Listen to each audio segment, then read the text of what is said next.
This is Dee Dee Russell with Virginia Wedding and Event Network and KK Media at beautiful Montclair Country Club.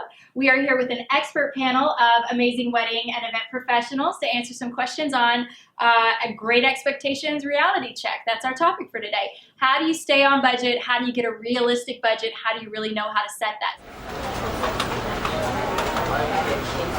My name is Chris Alvear, and I'm the event manager here at Montclair Country Club.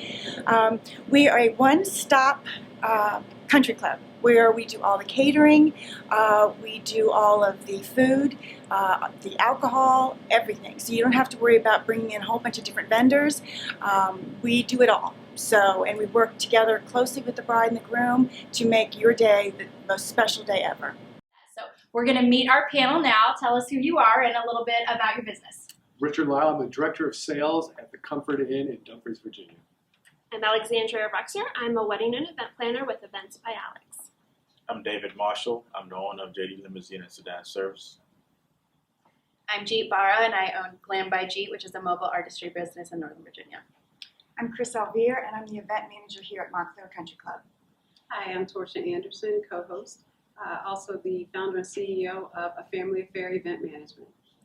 So our first question today is, what do brides need to know about Pinterest and Instagram images versus reality? So Richard, tell us a little bit of what advice you can give on brides that are using Pinterest and Instagram and getting that image versus what they can realistically accomplish. Well, realistically, they can get that image they want. They're just going to have to make some changes to it because, as other people will explain to you, that sometimes those things are just not quite exactly what they are. But the overall idea of getting what you want and what you're seeing is totally possible if you make a few alterations. Okay.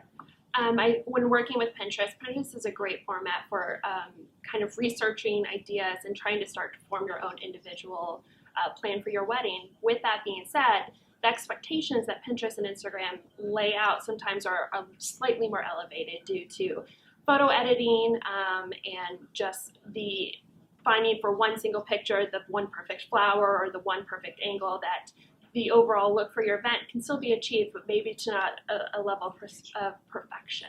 So being able to use that as a basis for your format to kind of start the ideas rolling is very advantageous. I totally agree with my co-panelists. If Instagram and Pinterest can all be edited, but it is also achievable. You just have to find the right person, the right company to work with to help you achieve that goal. Give us a call. We'll definitely help you get there. Find the right vehicle for you to match you and your family on that special day. I think it's very important for brides to understand that some of the looks on Pinterest and Instagram and other social media platforms, the makeup on their face costs about $600 to acquire in the first place. So it's very advantageous to trust the makeup artist, know that there's some high-end makeup mixed in there, there's some other dupes available to bring the budget down to where maybe your budget is, and work with different products and create the look that you were looking for in the first place, but within your budget.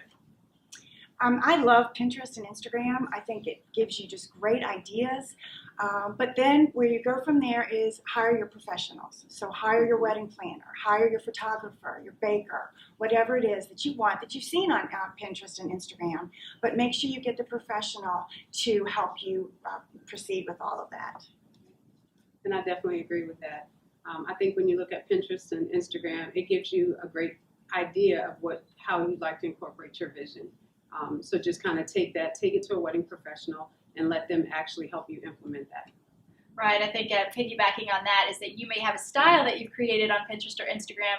Really be open-minded to the fact that they may not be able to achieve that in the exact same way, but something similar. So don't get so obsessed with that exact look that you're not flexible to ideas, or you may be really disappointed with the end result. So the next question is DIY do's and don'ts. We have a lot of brides that, they think, well, I can save on my budget by doing all of my centerpieces for 20, 30 tables all on my own, or I can do all the decor. I found this gorgeous paper flowers, and I want to make 500 in 3 months. Well, that's not always attainable. Pinterest makes it look easy. Instagram and YouTube, they have all the videos, but there's a lot of disasters that happen there. It could cost you more. So what is one of your tips on DIY projects gone wrong and how to avoid that? Well, since you started off with do's and don'ts, let me start with the don'ts. Don't think you could do it all by yourself, because you cannot. But I like the idea that people want to incorporate like a family tradition or something along those lines. And I think that's great. Like Chris brought up earlier, like make your own place cards or make your own centerpiece in some way. You got to be very, very careful, because making a centerpiece is, when you're dealing with flowers and stuff. I don't know too much about flowers. It'd be a nightmare for me to make 25 centerpieces. But I think that's when you go to like the event planner and you say, this is my idea, this is what I want for a centerpiece, or I want to incorporate this family tradition into my wedding. Then you would speak with a wedding planner and they would help you achieve that. So don't do it yourself. The do's, get a professional to help you. Absolutely, absolutely.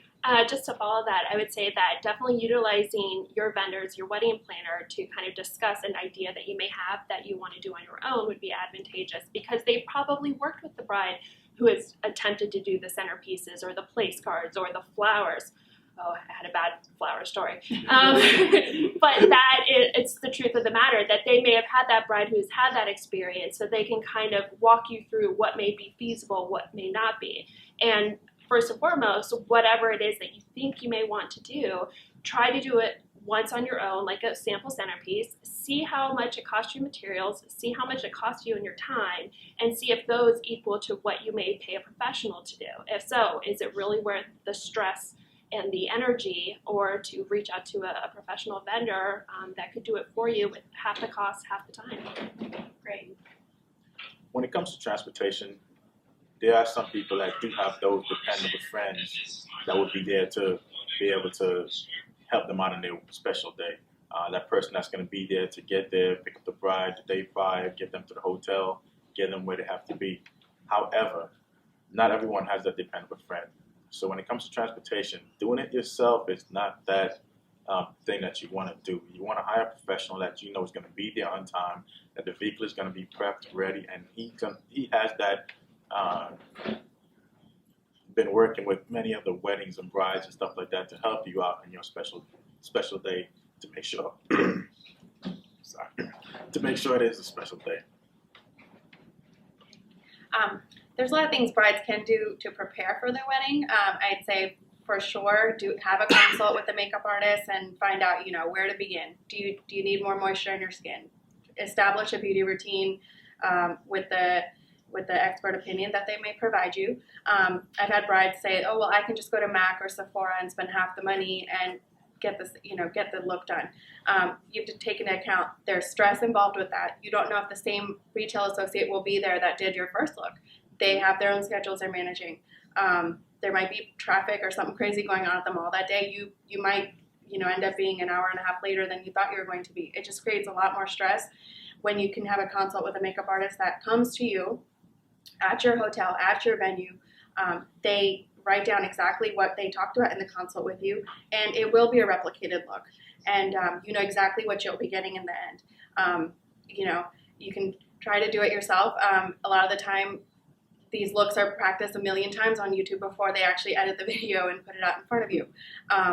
And just little things like, it just takes a lot of skill. There's a lot of stuff behind even putting false lashes on and that kind of thing that really enhance your look for the day for your wedding, that require a lot of skill from the other side. You can't really measure your own, and it's much, much harder. It would take a lot longer for you to learn all those skills when you're already trying to plan a million other things for your wedding. Great. My daughter got married about a year ago, and she wanted to do some projects on her own. So I just told her, I said, let's pick some things that are doable. Don't try to go out and bake your own wedding cake, okay? That's not going to work. So what she did was she did do her own place cards, and she did her own seating chart. And it was something we could work together on as a family. And it really was fun, and it really gives us some lasting memories to do those things. But again, pick something that is doable, and also give yourself plenty of time. Don't wait until the last minute, because if something goes wrong, you'll have to correct it.